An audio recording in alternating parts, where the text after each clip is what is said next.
God's receipts do not fail.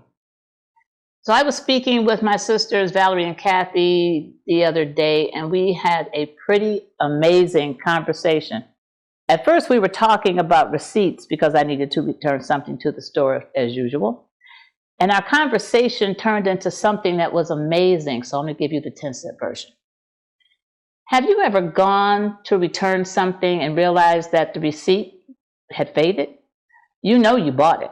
You know what you paid for it, but the proof has almost disappeared. That's that cheap paper on those receipts anyway. Time has a way of fading our memory of what we've already survived. We remember the diagnosis, but we forget the healing. We remember the heartbreak, but we forget that we laughed again. We remember the rejection, but forget that the doors had eventually opened. It's amazing how quickly we can forget yesterday's victories when today's problems show up. I believe that's why I love the words from Exodus chapter 14, verses 13 and 14 that say, "Do not be afraid. Stand firm. The Lord will fight for you. You need only to be still."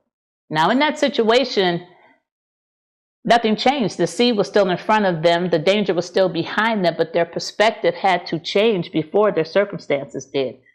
Sometimes the greatest act of faith, in my opinion, isn't moving. It's remembering. Remembering that if God carried you through one impossible season, he has not suddenly lost his ability because you've entered into another one. I personally have my own receipts.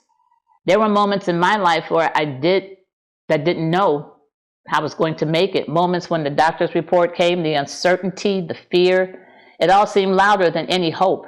But here I am, not because life was easy, but because God was faithful. So B-Side Queens, start keeping a different kind of receipt, not the kind of receipt from the grocery store or Dillard's, my favorite store.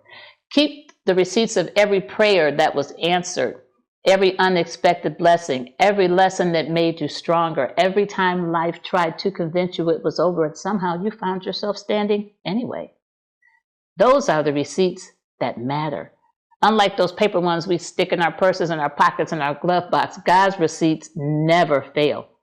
So I'll see you next time. And until then, remember, the record's not over yet.